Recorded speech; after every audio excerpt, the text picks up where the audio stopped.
Hello and welcome. Thank you for joining our webinar today. This is Alternative Staffing Organizations, Finding the Right Fit for Workers and Employers. As they say in the airlines, if your destination is another place, then try another airline. But actually, we're very glad to have you with us. We're thrilled about this session. My name is Jim Torrens. I'm the program manager at the Insight Center for Community Economic Development and the National Network of Sector Partners program. I'm actually joined here in our offices by Esther Polk, our program support manager, who's going to be advancing slides. So thanks for joining us. This is, as I said, for me and for us, a very exciting session. It's exciting in part because alternative staffing organizations is a topic that perhaps like other sector initiative leaders, I don't know that much about. I know some about, but I'd like to learn more. And there's a lot to learn. So I think it's an exciting opportunity for me and others to expand our knowledge about this important topic. I also see alternative staffing organizations as having potentially a complementary approach with sector initiatives. And sector approaches having strengths that they might lend to alternative staffing. So there's something exciting to me about the idea of bringing these approaches together, and hopefully for you, because that must be why you're joining us. Besides, I think as we're going to hear later, there's some real evidence that alternative staffing can really benefit low-wage workers, workers with barriers to employment. And we're going to hear some research from a study that was conducted by folks at UMass Boston about that and about worker experience in the process. And besides which, we just have an exceptional panel. So let me introduce that panel. First, we have Brandynn Holgate. She's a researcher at the Center for Social Policy at the J.W. McCormick Graduate School of Social Policy at the University of Massachusetts, Boston. And she's going to help us understand, first up front, for those of us who need a primer, what an alternative staffing organization is. And then she's going to describe the findings from her research, their research about alternative staffing organizations, the successes and challenges that they experience, and how workers fare through that. So, Brandynn, thank you so much for joining. We're also joined by two representatives of Goodwill Staffing Services in Austin, Texas. I'm very excited to hear from them and to learn about their very successful alternative staffing organization. Rudy Herrera is the director of the Goodwill Staffing Services, and he's going to talk about how the program works, how it got started and continues to grow, and how it connects with other Goodwill programs. So we're very thrilled to have you, Rudy, on the line to share with us your experience. And Danie White, his coworker, is the Employee Assistance Program case manager for Goodwill Staffing Services, and she's going to talk a little bit from the perspective of participant needs and what Goodwill Staffing Services does to address those needs. I think different from other staffing firms, alternative staffing organizations are committed to helping workers that have disadvantages in the labor market succeed, and providing different kinds of supports are one of the ways in which alternative staffing organizations may differ from other staffing organizations. So we're going to hear from Danie about some of what she provides and what Goodwill Staffing Services provides on that front. I'll also be sharing some brief examples from across the National Network of Sector Partners network of sector initiatives, which are industry-focused workforce partnerships. Sector initiatives that are incorporating a staffing approach or who have launched alternative staffing organizations either within or connected to their operations. Because as I said, I think there really is a strong complement between those two approaches. Okay, of course, we also want to hear from you. I know there's a lot of expertise on the line, not just among our panel. And if you look at the attendee list, you're going to see that you're going to get a sense of that expertise. Folks from alternative staffing organizations around the country, folks from sector initiatives that are among the leaders in the field. And we really want your contributions, your questions, your comments, your experience. So I just want to take a few minutes to show how you can contribute that experience. You'll see in your control panel an arrow up at the upper left. That's going to allow you to close and open the control panel, get it out of your way when you don't need it, and restore it when you do. The audio for this session is by telephone, and everyone is in listen-only mode.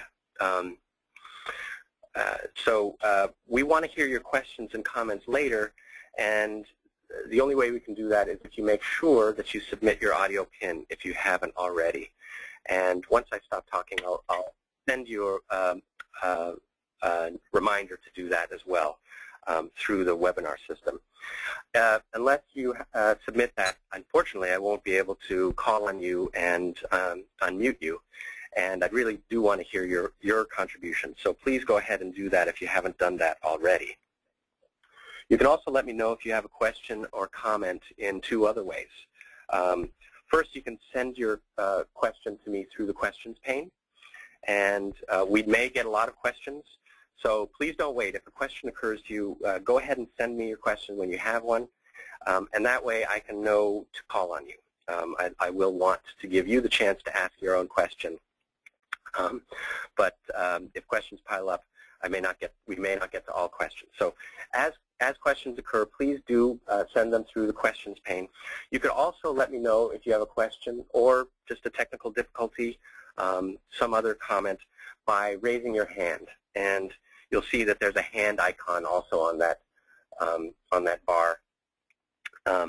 And if you click and raise your hand, I'll send you a message to let you know that I've seen that and ask how I can help. I do want to mention that this session is being recorded.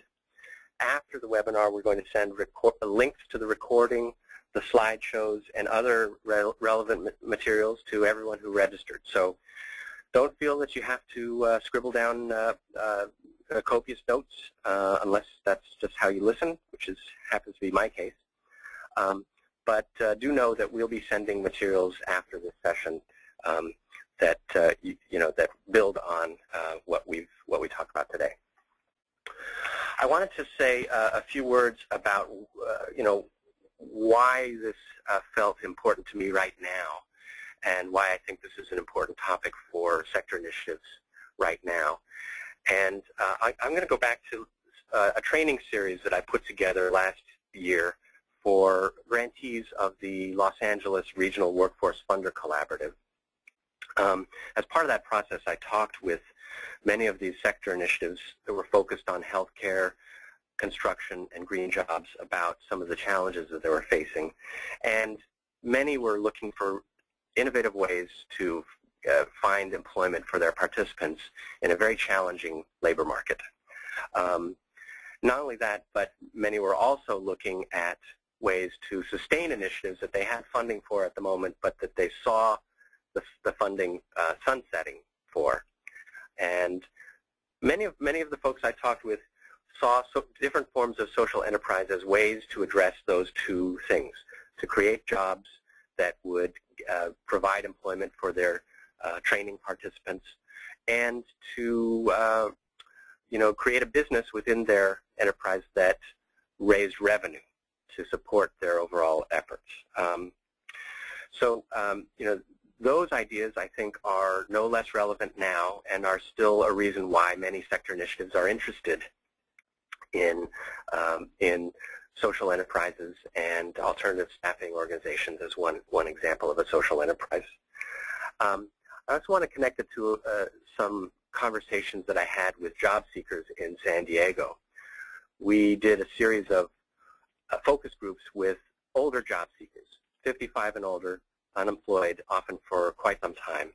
And many of those folks expressed real concern about getting through the screening processes of the HR functions at the employers they wanted to be employed at. And they felt that because of their age, they just didn't make it through the initial screening and didn't have a chance to really demonstrate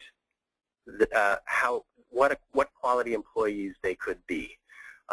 So as they put it, they really wanted a way to get their foot in the door. And again, I think that this alternative staffing model can be a great way for folks to get their foot in the door and demonstrate that they will make great contributions to an employer. And so, those are two reasons why I thought this was a particularly relevant session right now, and why I'm so excited to bring our presenters to you. So, without further ado, I'll move on. I do want to flag a couple of questions that folks might want to consider. So, if you are a sector initiative, if you come from an industry-focused workforce development provider, you may want to think about, as we hear from our presenters, how might an alternative staffing model open up opportunities for your participants? How might it help them get that foot in the door? And also, what assets do you already have that might give you a competitive advantage with respect to other staffing agencies? I think we'll hear that alternative staffing agencies that are connected to organizations that provide services to workers and job seekers have some competitive advantages, and sector initiatives in particular with deep connections within a particular industry may have a real asset upon which to build an alternative staffing model. And then if you are an alternative staffing organization, maybe you can think about how specific focus on an industry, if you're not already focused in that way, might help you build your competitive advantage. We know that sector initiatives themselves really benefit from the depth of the understanding and experience that they gain from delving deep into a single industry. It's an open question for me about whether that's beneficial also to alternative staffing organizations. And last, are there sector initiatives within your area that you might partner with who have employer connections, but also might be source of trainees who are ready for employment? So those are just a couple of thoughts to share with you. I will turn things over now to our first panelist, Brandynn Holgate, and let's just turn it over to you, Brandynn. Okay, thank you, Tim. And I also want to thank you for helping us organize this panel as well, and thank everybody for joining us. So my name is Brandynn Holgate. I'm at the University of Massachusetts, Boston, with the Center for Social Policy. And the Center for Social Policy does research and evaluation on a number of policy issues that in particular impact people that live in poverty, and employment is one of those areas. I'm also Francoise Carre, who I work with at the Center for Social Policy, is also on the line with us today as well. So I'm going to speak in two parts, and the first part is on the next slide. If you go, thank you. The first part, I'm going to provide you with an introduction to what ASOs do, and help set a framework for thinking about that. I'll describe the ASO model and talk through some of the reasons why an organization starts an ASO. And I can provide you with some recent observations on how ASOs are connecting to training, particularly from a sector-based perspective. And then once I've done that, Rudy Herrera and Danie White are going to have some time to talk to you about their operations in Austin. And then I'll come back for 10 to 15 more minutes to give you a brief overview of some recent research findings from our most recent report. And then on the next slide, I put up some information on our two research reports on the alternative staffing demonstration, which is funded by the Charles Stewart Mott Foundation. The Mott Foundation has funded a number of initiatives related to alternative staffing. This includes the 2 demonstration periods running from 2005 to 08, and then from 08 to 2011. The Center for Social Policy provided monitoring and evaluation research during the demonstration, and those 2 reports are listed here, Finding the Right Fit and then Brokering Up. And you can find those reports and other information related to this topic on our website. I've also put on this slide an additional source of information on the field of alternative staffing, which is the Alternative Staffing Alliance, which is a national association, and their website is up there as well. So, alternative staffing organizations. So ASOs combine a staffing business model with a social mission. ASOs place qualified job seekers in temporary and temp-to-perm assignments while also providing support services to help workers address barriers and difficulties.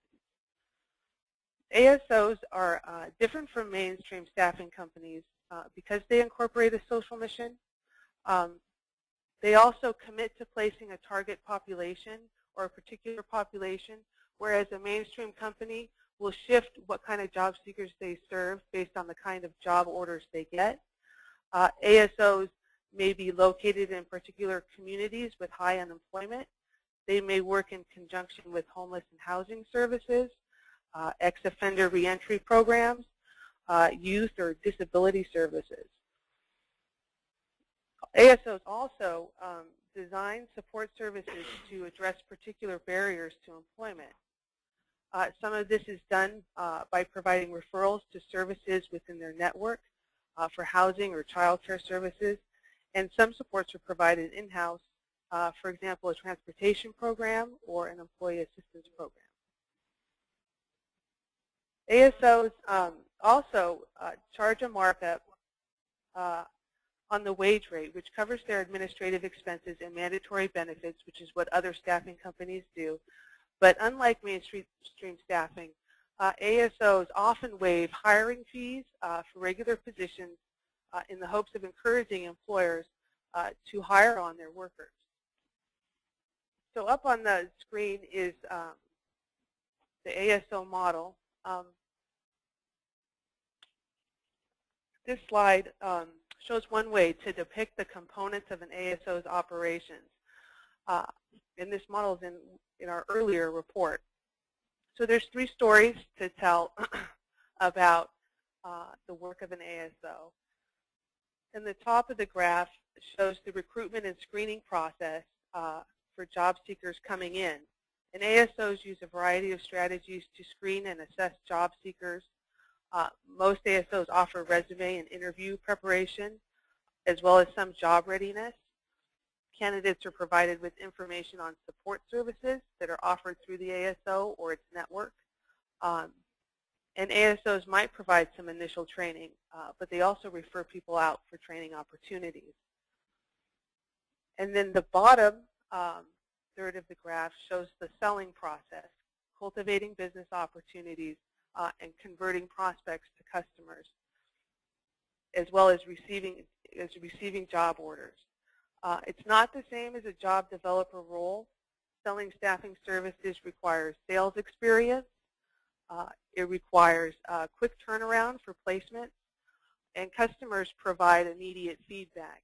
A customer may request a replacement within a day. And then this is also the place where ASOs negotiate fees and rates.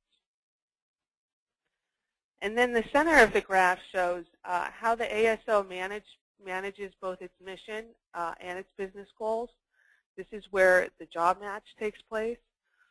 And a successful job match requires that ASOs develop equally deep relationships with both their workers and their employers, and that they are aligning their selling strategies with the potential that exists in their local labor market with the needs of their job seekers.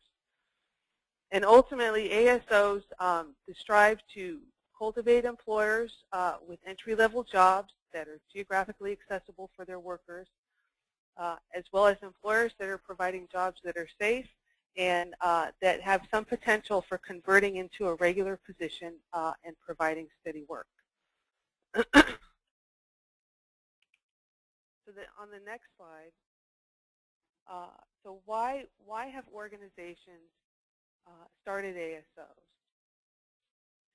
In the 1980s, CBOs and nonprofits took note of an increased presence of temporary staffing services, and they had clients coming to them reporting that they were getting hired by temporary companies. So one of the first ASOs started a staffing enterprise with the purpose of placing mainly African American workers in manufacturing jobs, and thereby harnessing the power of the staffing model to serve their community. Since then, community-based organizations, different kinds of partnerships have started ASOs, as well as national nonprofits like the Goodwill, and unions and employee associations. And ASOs also get started because organizations see an opportunity to expand on its program offerings that help people access jobs, and they also start them because they see the potential to generate revenue to cover program costs. And today, some ASOs have grown to generate revenue for their parent organization, and this particularly applies to ASOs that have state set-aside contracts, which Austin is an example of, and you'll be able to hear more about that from Rudy and Danie. And then here I want to make sure that I take a moment to expand on revenue generation. Smaller ASOs, especially those earning under $1 million in annual revenues, often rely on grants and subsidies, as well as their parent organization, to provide supports for their workers. As ASOs get larger, they are more likely to be able to cover administrative costs, both the administrative costs of doing business, as well as support costs for their workers. The largest ASOs are those that are earning over $5 million in annual revenues, and they're likely generating revenue for their parent organization. And then I think the last slide that I have for this part, I wanted to talk a little bit about how ASOs are connecting to training. And particularly, like from a sector-based perspective. So ASOs are different from a sector approach on a few fronts. For ASOs, employer engagement is based on selling. So this is not a partnership approach, at least not initially. Some accounts might evolve towards a partnership. And the ASO service must add immediate value for the employer as part of the business transaction. Staffing services can be sold as a cost savings to employers. ASOs often sell staffing based on a high-quality service model or a customized service model. And then second, worker outcomes are based on immediate attachment and earnings for those workers and retention during the job order, keeping in mind that a job order can last less than a day as well as last beyond a year. And that established workforce development metrics on placement and retention don't easily apply for ASOs. And then another point would, from the perspective of the worker, training isn't always a part of the ASO experience. Some ASOs provide referrals to training, and they may provide training in-house, for example, clerical skills training on a computer. Or they might provide training that is relevant to a portion of their business, like property management skills related to building services or soft skills for an office environment. And so one thing, which Jim also posed in the beginning for sector initiatives to think about is, could you use an ASO to augment your operation? And I wanted to, before I sort of wrap up here, I wanted to share a couple key partnership examples that we've learned about that use the ASO model. And one example is using the ASO model to develop and support a training and internship program. And the second example is to use the ASO model to augment the job search process for training program graduates. And both of these examples occur in sectors where it's not uncommon for companies to use temporary staffing to help manage their entry-level hiring. So these sectors are manufacturing and IT. So the first example is with one ASO that brokered a partnership with a local community college and 2 of their customer businesses in manufacturing. And the manufacturing employers had similar training needs for their entry-level hires. And so the community college provided the training. The ASO screened and staffed and payrolled the internships for the employers and trainees. The employers were able to use the internship assignments to screen workers in view of regular hiring, and some of those workers were hired on. And so this kind of partnership has the potential to improve access to job opportunities for a training program, as well as add value to the ASO service in selling staffing to other manufacturers.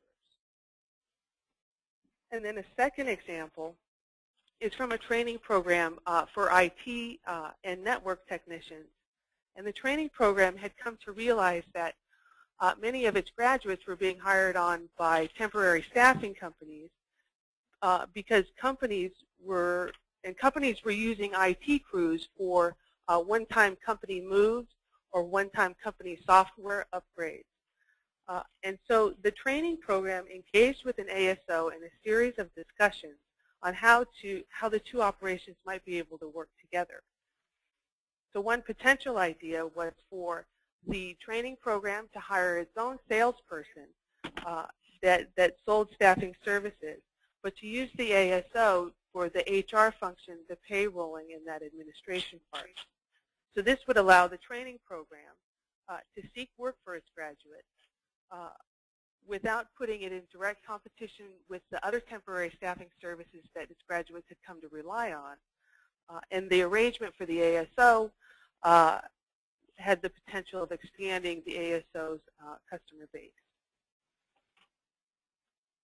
And so with that, I'm going to stop here and see if there are questions.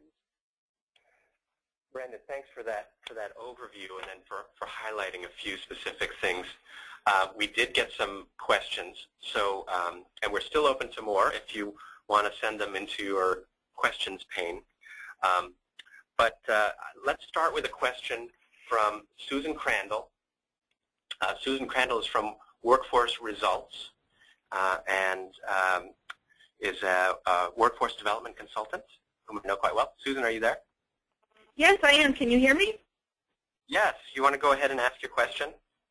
Yeah, sure. Great. I actually have many, many questions, but I will start with the one that I posed to you, Jim, in the pane, which is, I was just curious when an alternative staffing organization is launching in an area where there's already, an employment agency or perhaps several in the case that I'm thinking of, how does it price itself? Does it typically price itself under market to kind of break into the competition, at market, or even over market because it's adding additional services? What I hear from ASOs is that their markups are competitive, and I also hear that when we talk to their customers. They may get into they may take on a job account with a special arrangement, and they do have flexibility around how they set their markup, but they do pay attention to what other companies are charging, and they shoot for a competitive rate. This is Rudy from Goodwill Staffing. I haven't done my presentation yet, but our strategy is actually lower markups across the board, in that for-profit staffing organizations average anywhere from 55% and higher on almost any position. We are in the 35 to 47% markup range. The rationale behind that is that still allows us to make money, but we give more of the fee to the temp. So we're more supportive of the temp. And obviously, if you give more to the temp, you're going to have a better quality temporary fill in the position. And then the other piece is obviously that'll come up is that for-profits, when you take one of their temps, there is a fee. Depending upon the bill rate, how long they've been there, there is a fee. We don't charge a fee because our mission is for them to find full-time work. Okay. And Brandynn, let me ask you, would you say that that is typical of alternative staffing organizations and a difference between ASOs and other staffing firms, that ASOs don't often charge that conversion fee for someone who goes from temp to perm? I would say, based on my understanding, that is typical, and it is different from a mainstream company. It is typical for ASOs to waive the fee, and it is different from what mainstream companies do. Susan, did you have a follow-up, or does that? Oh, I have so many questions, so I'm going to let you turn it to somebody else, and I'll keep pinging you in the pane, and you can decide which one to call me on. Thank you so much. Sounds very great. helpful. Thanks for that. Well, I do have a related question about pricing. I think it's been answered largely, but Tomiko Hirano had a question also about pricing. And Tomiko, are you there? Did your question get answered about how the pricing works? Am I muted, or I'm not? You're no longer muted. I just unmuted you. Oh, okay. Oh, okay. I think so. So just to take that example further, I think Mr. Herrera was talking that it's typically an ASO might mark it up like 35%. So if you have paying someone $10 an hour, then you would add 35% to that. So above the $10 would be the actual charge? That's correct. The bill rate would be $13.50, and you would give the temp 10. What we have found is that 35% is pretty much the break-even point. You start getting below 35%, and you're not making much money. You're probably losing money. We would go below 35% if there's volume. If somebody wants to give us 40 positions at a 32% markup, we'd consider taking it. And I guess just a follow-up to that would be, how many people do you actually need to place in order to make sure that you have enough money to cover the administrative expenses? Good question. As a startup, you're going to, and I'm getting into my presentation a bit, but as a startup, you're going to incur some losses because you are not coming out of the door with 100 temps. You're probably only going to have 5 or 10. So the break-even point, anywhere from 50 to 75 temps per week, dependent upon your organizational structure. Very good. Okay. Well, thank you. Does that help? Okay, great. You know, we have another question that I want to get to. But first, I do want to ask at a sort of conceptual level more about what makes alternative staffing organizations different from other staffing organizations. And in particular, Brandynn, are the same benefits to workers that alternative staffing organizations can bring, I mean, particularly to workers with barriers to employment, are those same benefits possible by just the partnerships with other staffing organizations?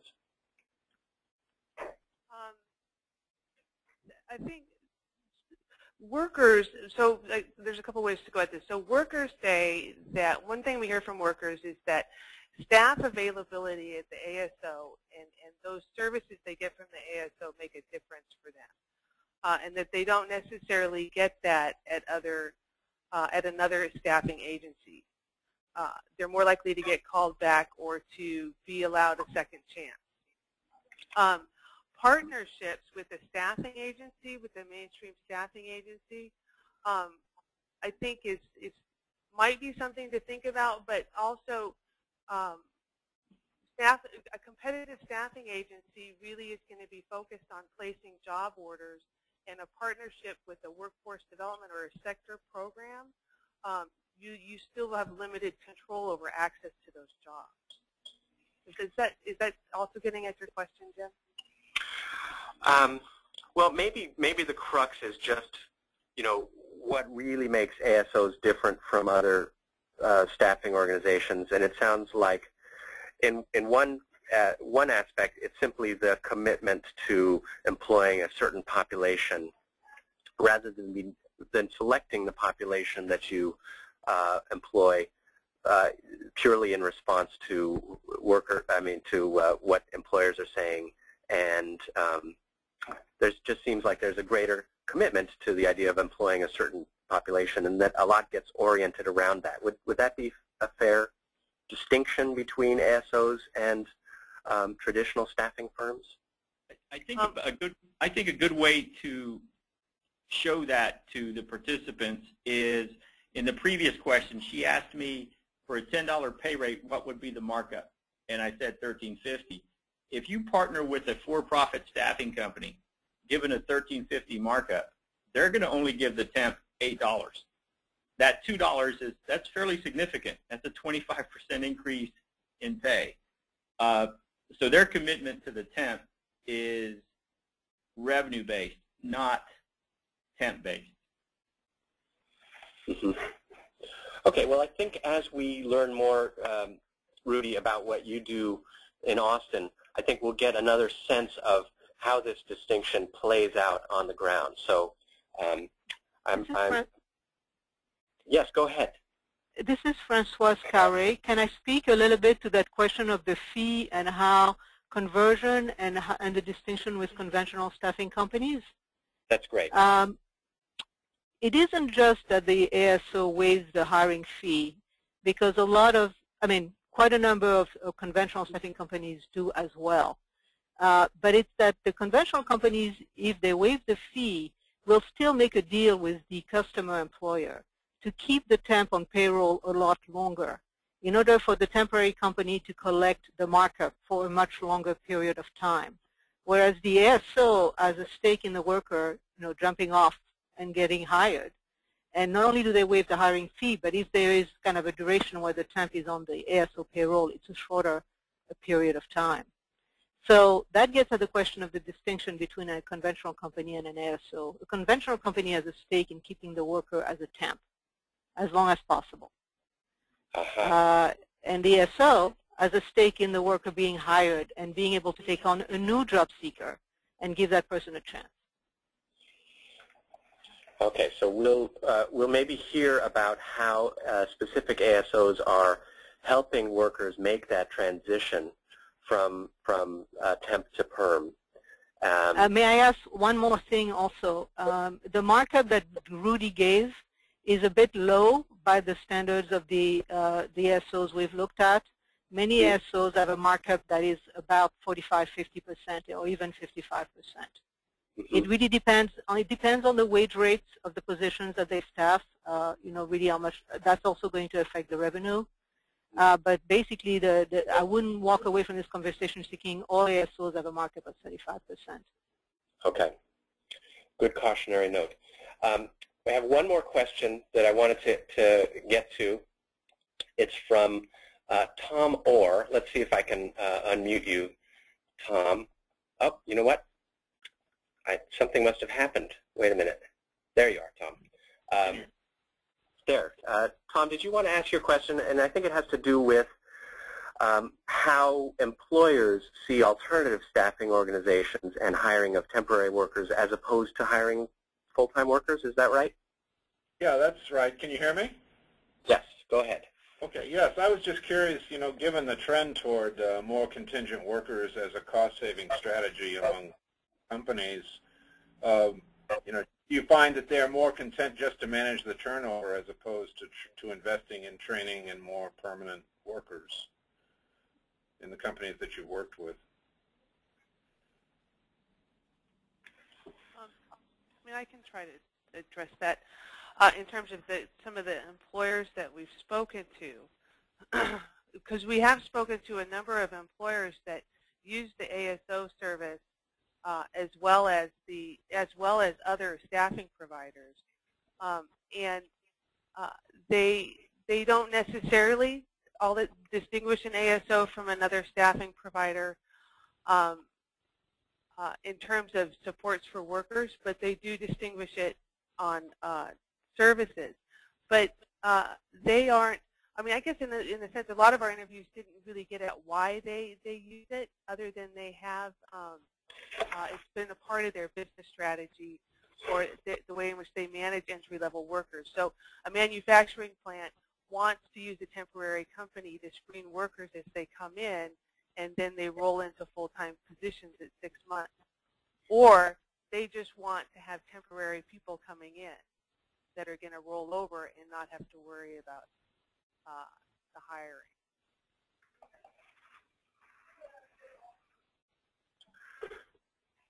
Tom, does that get at your question, or?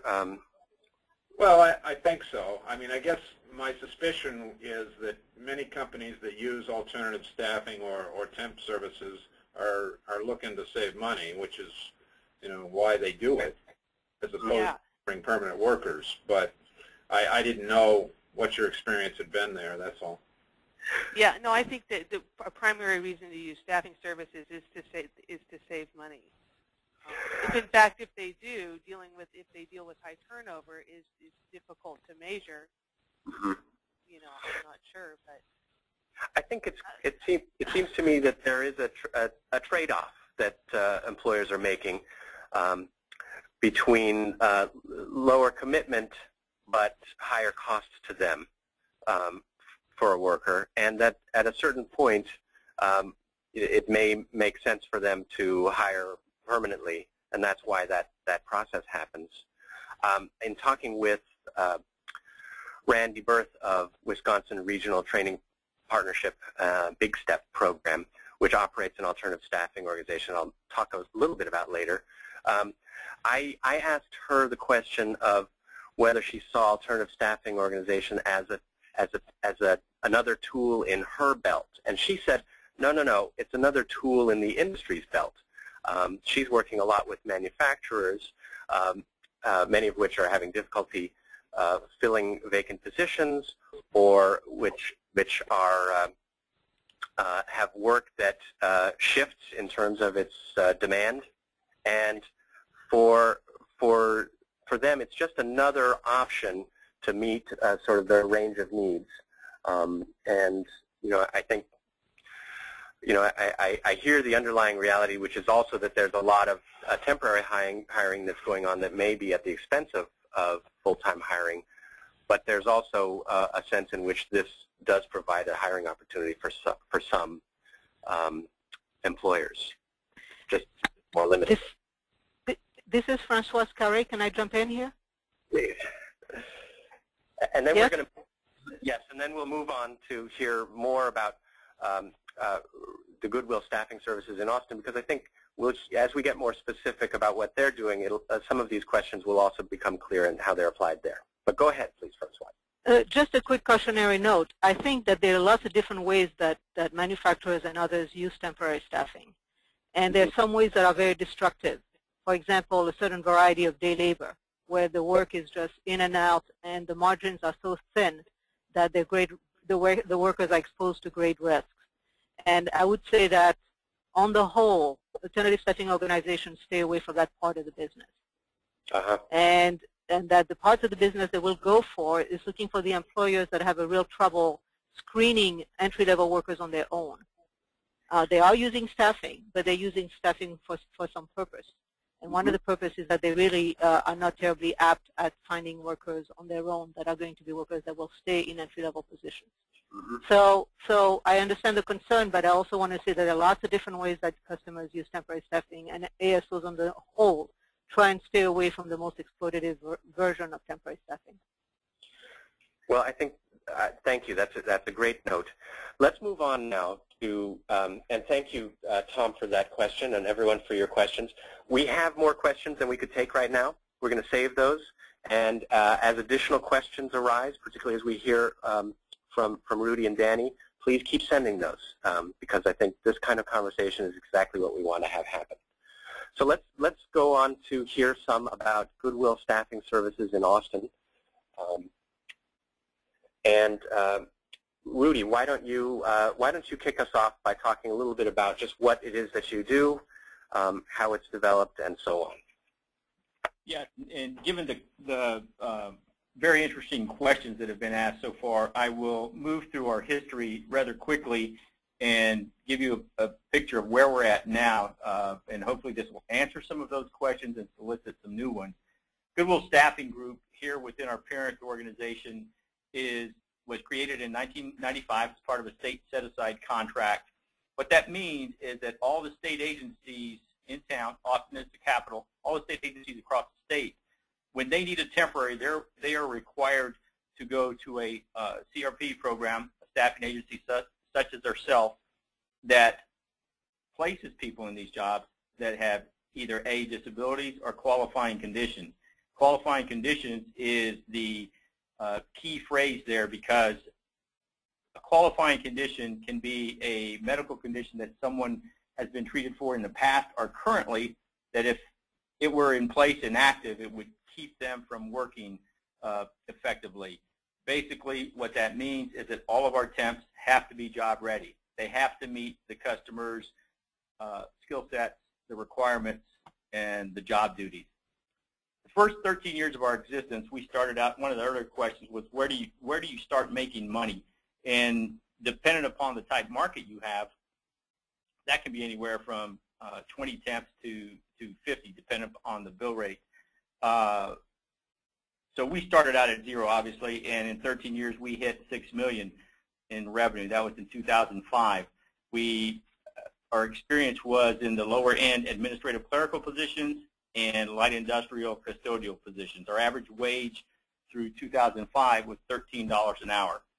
From 2004 through 2008, we decided to try to diversify and get into the private sector. So we had a business development person or a salesperson in place to make those connections and to get us that business. None of it worked. Our private sales averaged about $30,000 or less for the entire year. So the last salesperson was released in May of 2008. At that point, we decided to focus on our existing state business and do a better job of giving them quality temps and building relationships with them and providing excellent customer service.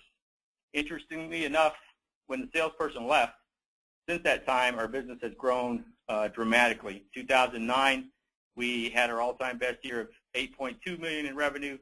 2010, we hit 9.1, and this past year we dropped back down to 8.3. A lot of different factors helped us become that successful. High unemployment, the applicant pool was deep, the ability to recruit quickly and effectively. We could get any job title, job description, bill rate, and we could fill that job within a day. So currently our list of temps ranges from custodial. For example, right now we are working on a project to provide 75 custodians to support South by Southwest, which is a big event here in Austin that starts next week. And it goes all the way to, I have 7 attorneys and 2 physicians on payroll this week as temps, even though we're primarily in the admin clerical niche. Last year, back to the average wage that I mentioned of $13 in 2005, last year our average wage ended up at $17.10. This year, our biggest task is we are going back after the private sector. We are doing it in a more structured way. We have a business plan. With the past failures, we know what type of salespeople would be successful for this. We have a committed to easily understood commission plan. We have a marketing support rollout plan in place to get our name out there. Our selling point will be that we can match skilled temps to jobs that need to be filled. We are not going to talk about qualifying conditions as we roll out our marketing plan. We have made a choice to leave that in the background. That's something just that we do. And we think we're going to be successful. We've gained some good traction, some good meetings in the first couple of months, and I actually have about 100 temp positions that I'm waiting on letters of agreement to be signed and executed, and then we're ready to go. Some of the things I heard in Brandynn's presentation that I wanted to elaborate on is that what we experience is that our temps, when they're on an assignment, not so much that it's a temp to hire position, but the employer recognizes the temp as a good employee, then they will encourage them or move them into other FTE positions that are being posted to be filled. And that's where they experience the greatest value, in that they get that tryout, the try before you buy, and the employer gets to make a commitment to getting them on full time. The other obvious benefit is that they get access to job openings that are not posted, that we're the only ones that are aware that those positions are open. With that, I'll pass this to Danie, because I think it's important that you hear her message, in that how her support services have matured from just helping our temps getting gas, food, and paying for rent, to other things that are way more substantial that help our temps become more productive in their current jobs and help them going forward in their family life. Danie. Hi, everyone. My name is Danie White. Hi. I do the Employee Assistance Program here at Goodwill Staffing Services, and we help out with a variety of different things. We help out with a lot of basic needs type services. We help with job-related concerns or issues. We have a work etiquette training program. We have a match savings program, which is application only. We do a lot of financial counseling, and we do some professional development. For basic needs, we're really helping with just that, basic needs: food, clothing, housing, rental assistance, utility assistance, medical assistance, really just getting them connected with community resources that may already be there, or in-house providing some monetary assistance based on major crises. A while back here in Austin area, we had some fires in the Bastrop area, and we provided a lot of assistance to temps that had suffered the loss of a home, or had homes that were damaged by smoke or fire that were living in the area. And so we provide assistance when we see fit and when we can. We provide a lot of job-related concerns or issues. We provide a lot of worksite, on-site counseling, work-related counseling for working on interpersonal issues that happen at work sites, working with management at the end users site, helping the employees. We provide all types of work counseling and coaching on attendance, appearance, and attitude. We really focus on all of those things. We also offer a work etiquette training. We provide that training here at our office and really touch on those same issues, providing the employees with information on how important attendance is, how important their appearance is, and their attitude at the work site. And in those programs, we often do mock interviewing. We help with resumes. And we really just provide exclusive support to the employees so that they do get those permanent jobs and do go on full time. We offer this match savings program, which is really a program to help our employees develop that emergency account, have a savings, have that emergency fund for when they're in crisis, not to rely on social service agencies for that financial Band-Aid, if you will. And that program has been very successful. A lot of employees really like it. And the return is obviously very beneficial for the employee. If in the past years we did, if they saved $500, we gave them $500. And we were able to do that with the use of a grant. Moving forward, our funds are no longer there. So we are going to do a similar program with a smaller dollar match. But we found that the program, the way it was set up, was very helpful. We also do the one-on-one financial counseling and really help them build relationships with banking institutions.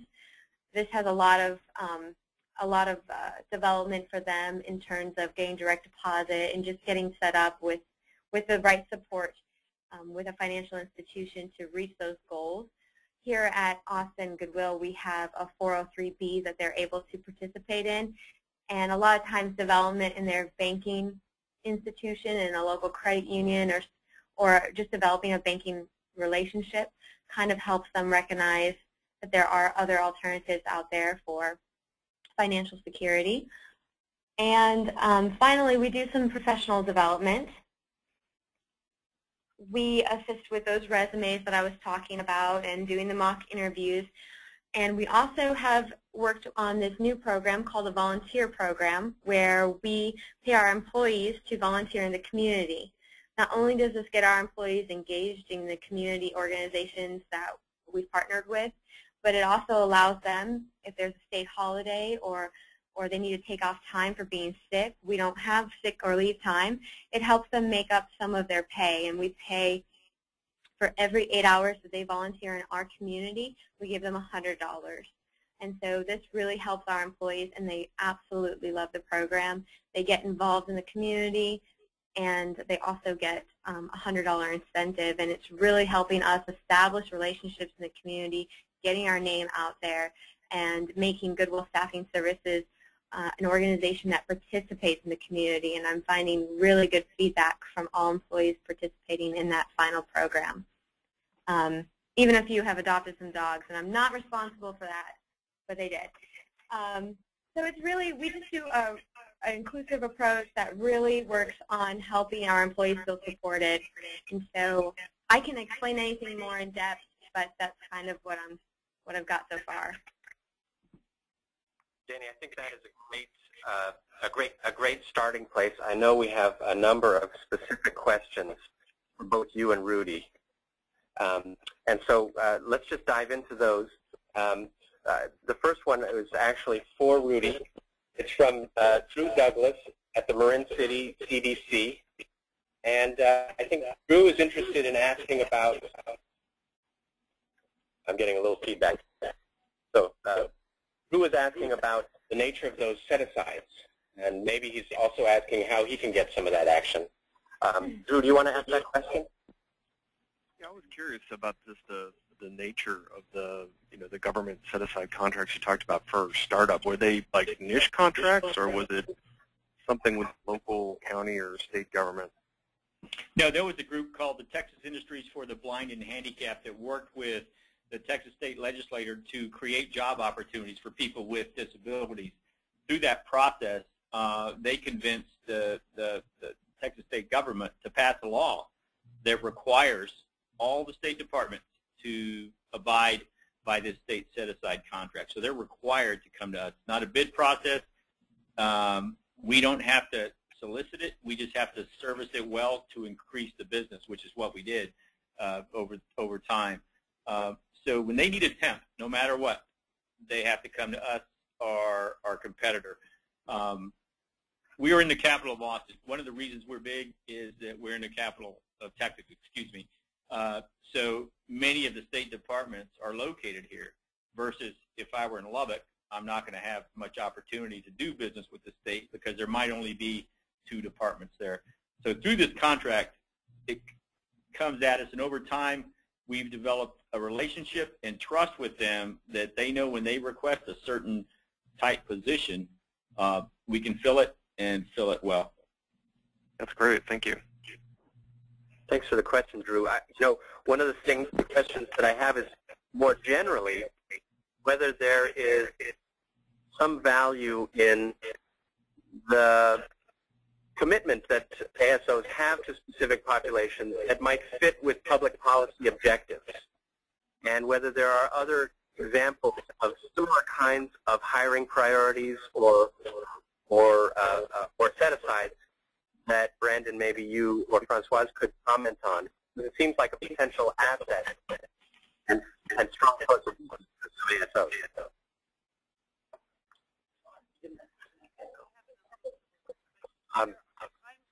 Hello? Can you hear me? No.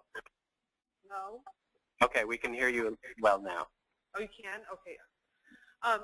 Francoise might want to jump in on this, but there are state set-aside programs in other states.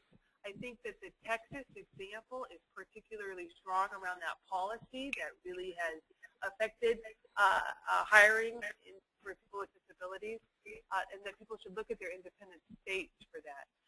In terms, I'm trying to think of an example of another policy that has that same kind of effect. I'm not coming up with one yet, but I don't know if Francoise wants to add to that. I think, again, I will echo the point that the Texas program is particularly well developed. There is a similar program. Hold, please. If one of our panelists is on the speakerphone, could you turn off the speakerphone and use your phone headset, please? We're getting a lot of feedback. Thank you. Go ahead, Francoise. Thank you. I concur that the Texas program is particularly large and well developed. New York has a very large Goodwill, Good Temp, which also deals with the disability set aside. I imagine that you could set up policy to, for example, wounded warrior veterans or other population you wish to foster employment for in a similar mechanism. But the best developed programs have earmarked disability as the target population. Okay. You know, I'm thinking of another example, which is that I mentioned WRTP Big Step earlier in Wisconsin. They don't have set-asides through policy, but they do have special relationships through their labor management partnership with employers under agreements that have already been collectively bargained. And those relationships have given them a potential edge in some of the hiring of temporary workers. For example, some employers are collectively bargaining to increase the flexibility of hiring temporary workers, which is something that you could understand might not be as palatable to full-time workers. But as part of that negotiation, there is, I believe, some priority for WRTP's staffing firm, Triada, because of their connection with the union and their commitment to paying good wages and performing responsibly. So I think that there are other ways in which the relationships or the community value that alternative staffing organizations play can leverage employment. And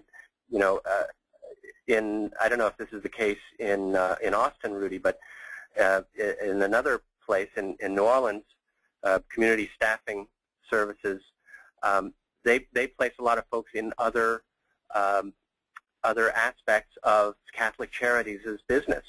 So Catholic Charities is a very large business, and they are able to place staff within that larger business.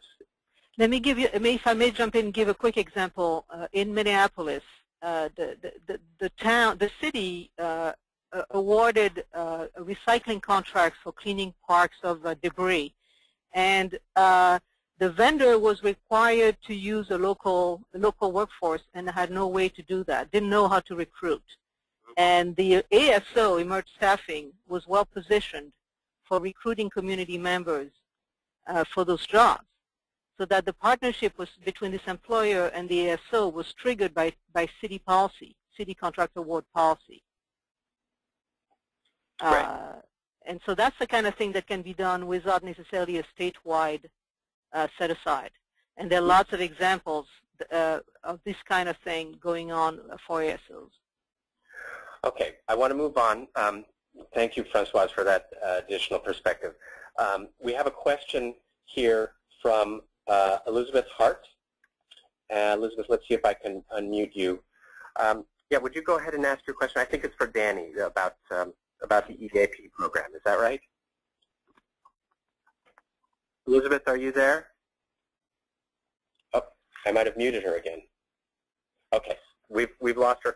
Danie, her question was about whether the EAP is just for Goodwill temps or whether you outsource that program to other companies. Is that something that's been on your radar? Actually, no. I just do EAP for Goodwill Temps because I also do EAP for our Goodwill Industries of Central Texas. So I'm in both wings already, and we don't outsource our EAP for Goodwill. We're an internal EAP, and we provide our services just to employees. Okay, I hope that answers your question, Elizabeth. We'll take one more question before moving on to hear a little bit about the research results, because I want to make sure we have time for that. And this question is from Ken Lyon, and I think it has to do with the legal entity that is Goodwill Staffing Services, Rudy. Ken, are you there? I am. Would you ask your question, please? Sure. My question was just how Goodwill Staffing is legally set up. Is it a separate for-profit or non-profit, or is it set up as a program of Goodwill Industries or wholly owned LLC? We are a non-profit, but we are set up as a separate company, as a subsidiary of Goodwill Industries of Central Texas. And you made me think of somewhat that my presentation, I tend to come from the business aspect of it, talking about revenue, but recognize that embedded within the revenue is placements and services, many placements and services that folks with disadvantaging conditions and barriers are helped with. Okay. Let me ask whether there is, on the more national scale, from the folks at UMass Boston, you know, is that typically how you see these organizations structured?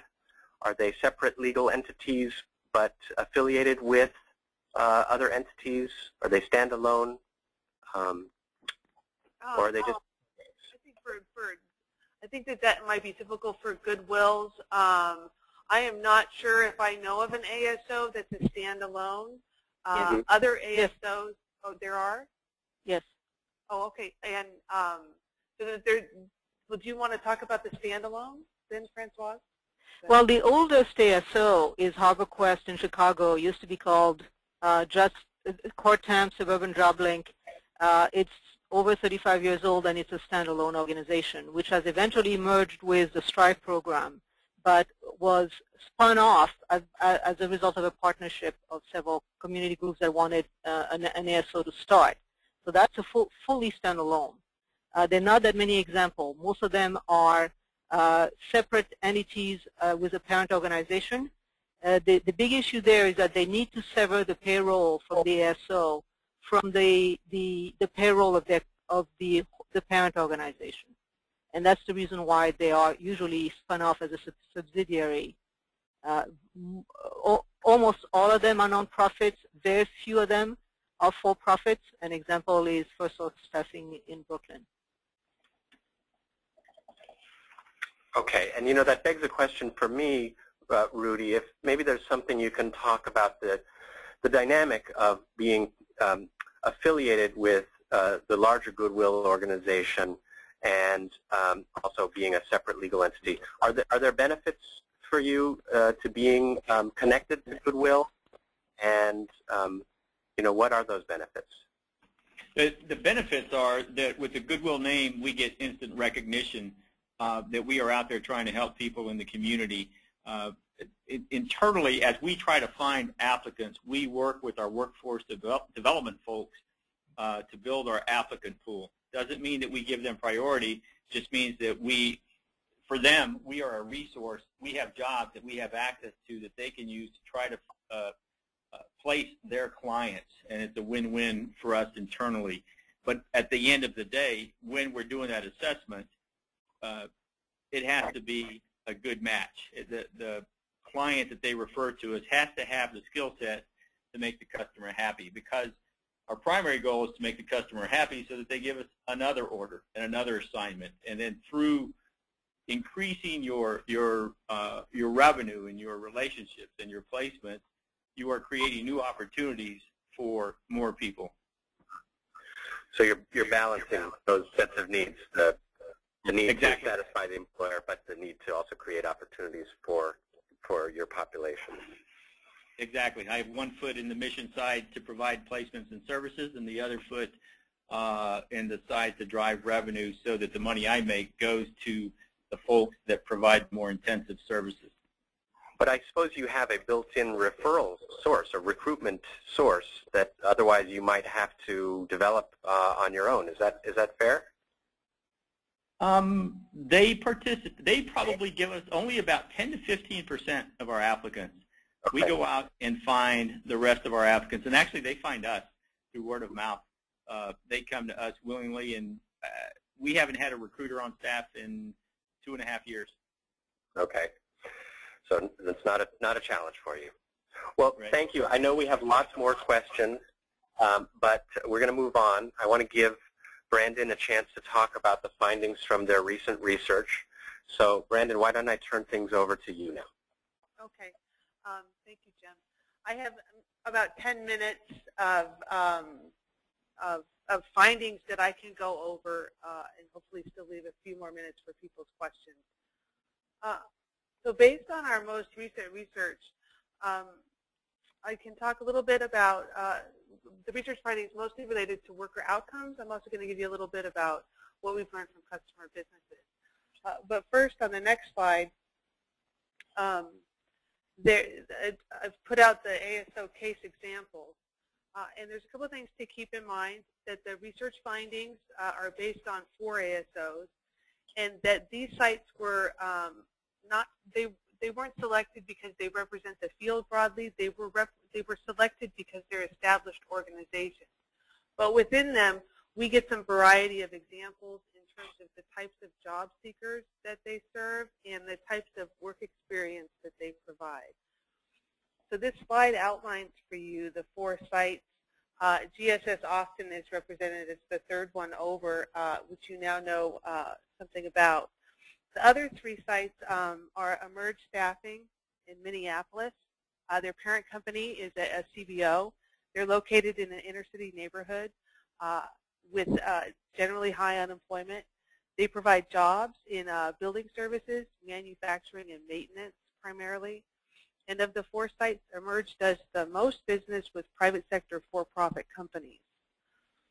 The second is First Source Staffing in Brooklyn, New York. They provide clerical and general labor assignments. They are a for-profit tax status.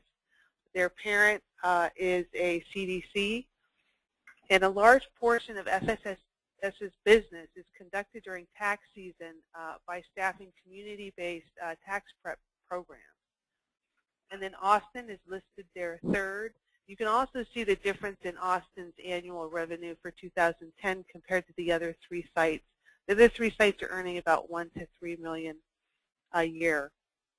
And then the last site is GTS Suncoast in St. Petersburg, Florida. They provide a number of assignments within their regional Goodwill retail stores and operations. They also do assignments in human service operations and light industrial. Suncoast relies on those retail operations for assignments. They are co-located with a work release program for ex-offenders, as well as they run a workers' compensation program that places workers on light duty. So moving to the next slide,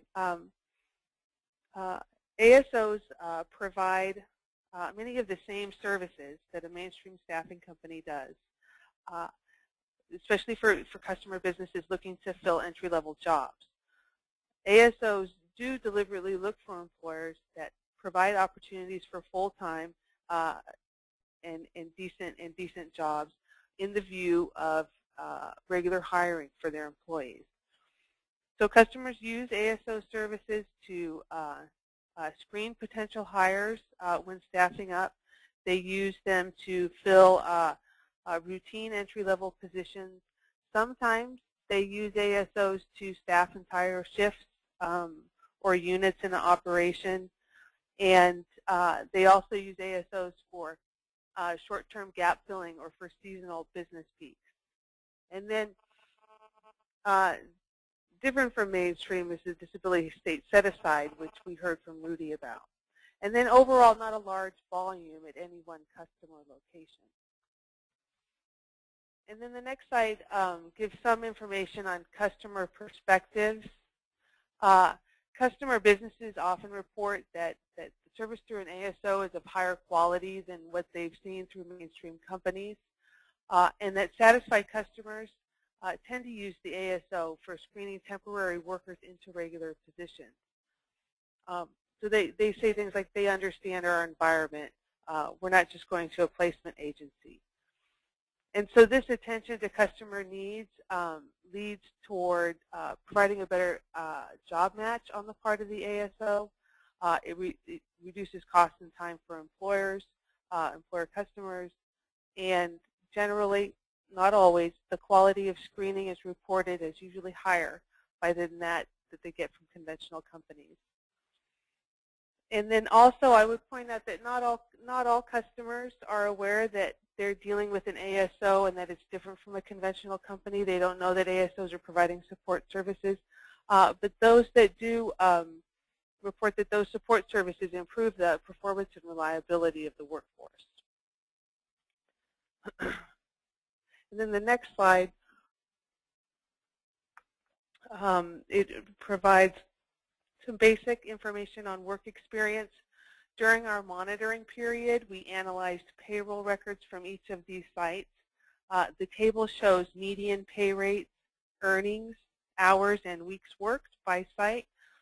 Median hourly rates ranged from the area minimum wage of $7.25 in St. Petersburg, Florida, to $13 at Austin, and that the weeks worked and the hours worked vary. For example, emerge workers stay on for shorter periods. Austin and Suncoast provide longer assignments.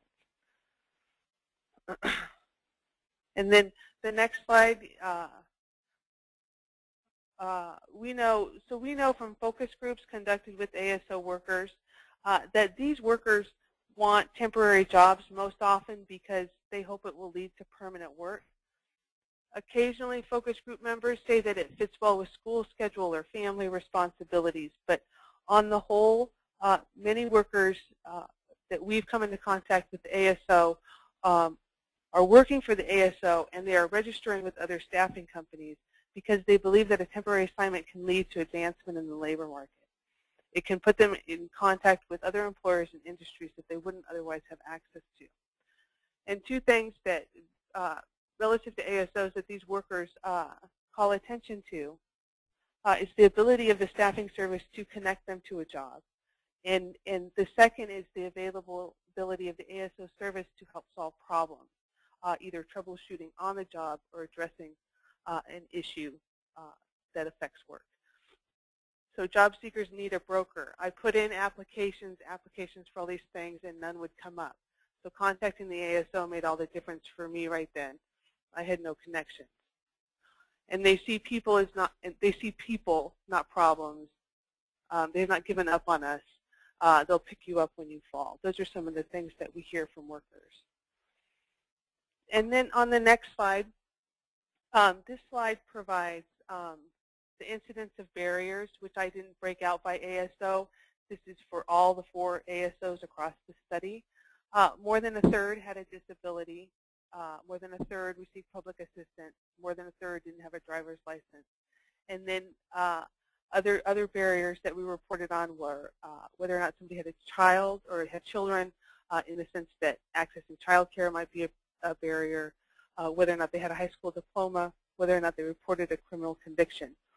And overall, 4 out of 5 workers reported at least one of these barriers, and 1/4 of workers reported 3 or more of these. And then on the next slide, in our most recent study, we did a follow-up survey with former ASO workers. These workers were contacted 6 to 8 months after they finished their assignment with the ASO, and they were asked a number of questions about their employment status. And during our study period, we reached 43% of the former ASO workers that were eligible for the survey. And we found that about 1/2 of the workers were employed at the time of follow-up. And for those that were working, a number of them were employed by the ASO business customer. For 3 sites, just under half had rolled over to a regular position through their ASO assignment. We also found high rates of full-time employment, around 80% for 3 of the sites, 50% were full-time for 1 of the sites, and then fairly high rates of employer-provided benefits. And then my last table on there provides information on change in hours and wages that workers reported at the survey versus what we knew they had when they were at the ASO. And it indicates that the first level, I don't know if you want to, Esther, if you can go back to the table. But it indicates that the first level of improvement for ASO workers is gaining more weekly hours through steadier jobs. And this coincides with what we've learned from ASO staff in terms of the first goal being to stabilize the worker in the job, that workers are challenged to keep a job or to keep with one job over time, and that wage improvements may happen later. So that's what I have for research findings, Jim, if you want to turn back towards questions. Okay, that's great. You know, I think the questions continue to come in, and we only have a few more minutes. One of the questions, sets of questions that we got is not specifically about the research findings, but about more broadly what resources exist for ASOs and those interested in either in operating an ASO. So I'm wondering if you have information that you can share about where people could find. Is there a list of ASOs, for example? Particularly maybe ASOs that focus on an industry sector like manufacturing, or is there a list of set-aside things that ASOs might take advantage of? Anything that you can share about the resources that exist for ASOs? I think that one, I would say that the Alternative Staffing Alliance would be one place, and I think certainly following up with us, in terms of myself or Francoise, in terms of locations, there may be other ways to identify ASOs. That's another source of information. So I don't know if Rudy has any ideas on that, or if Francoise has additional ideas. Well, Alternative Staffing Alliance sounds like one resource. Yeah. Are there any resources, Rudy, that you found useful to you? None that come to mind. Okay. This is Francoise, and I would encourage people to look at the research reports, because they're not just a series of quantitative results. They also have a lot of information about the history of the field, about the culture of selling and how that's incorporated into an organization, about the factors that contribute to organizations considering building an ASO and what they need to take into consideration if they're going to start it. And then obviously the Alliance is a very good resource. Janet Van Leer at the Alliance is the point person, and they have a website. You could join the Alliance to get in, as a member. You would have access to a lot more information. And then each of these ASOs has a website with quite a bit of information on it as well. Well, that's great. You know, some folks have asked whether we'll be sharing materials from this session, and I want to reassure folks that we will send a link with a recording of this session, plus slideshows and supporting materials, and I'll make sure to include both of the reports that you all have done there at the Center for Social Policy, and as well as a link to the Alternative Staffing Alliance. So as a follow-up to this webinar, folks should get some leads on that. And I will add that another organization is conducting a sort of a project on starting up ASOs in the Gulf Coast, and that's Public-Private Ventures, and they have information as well as a report on an earlier demonstration, on the first demonstration. Well, that's good to know, and I'll try to link those materials. You know, I had another question as we move on to the conclusion of our session. That was just about whether ASOs are typically self-sustaining. And if not, what are the funding models that support ASOs? Do they pay for themselves? And if not, how do they support their operations? Is it even reasonable to expect them to pay for themselves, or should we in fact use not break even but the cost of other workforce development services as the standard of comparison? I would say that for the 4 ASOs in this study, that they have, we have studied them before the recession, we have studied them during the recession, and they have proven to be fairly sustainable. And they may go through periods where their operations contract some, but they haven't lost, they're still able to support those operations. And in terms of, sorry, I lost my train of thought, but what was the last part of your question, Jim? What other funding models might support ASOs if they're not sustaining? Yeah, okay. So, and I was, but the wage subsidies was one, but I was surprised to, not surprised, but for one to stand independently without a parent organization that supports basic administrative coverage on IT and these kinds of things, it would be hard. So the parent organization is an important, I think, source of support and can be in a variety of ways. And then the other funding models, definitely wage subsidies, but in terms of grants, I know a lot about the 4 ASOs that we've studied in terms of what kind of grants they've gotten through the Mott Foundation. But there are other sources, and maybe that's the piece that Francoise can add on to. There are 2 points where they will need extra resources. One is at the very beginning to get the organization off the ground. If the home organization is not very large, if it's a small CBO, it will likely seek a grant for a business to develop a business plan and hire a director. And then later on, it really depends on the mix of workforce that the ASO is trying to place and how much need for support the workers have. And then they will seek grants, and they can always seek standard human service contracts and workforce development contracts to fund pieces of the supports that will contribute to making the ASO work better.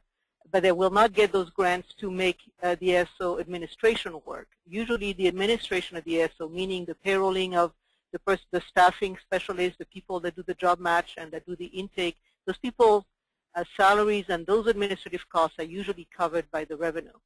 So you do, as Rudy mentioned earlier, you need to get to a certain size of anywhere from 50 to 75 workers to be able to generate enough gross, enough revenue to cover your basic administrative costs.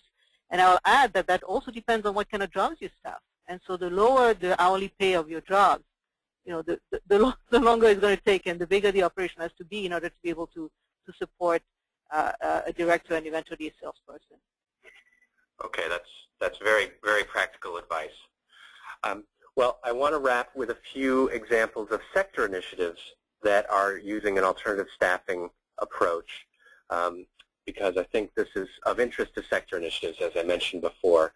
I've already talked a little bit about Triada, which is the staffing organization developed and run by WRTP Big Step in Milwaukee.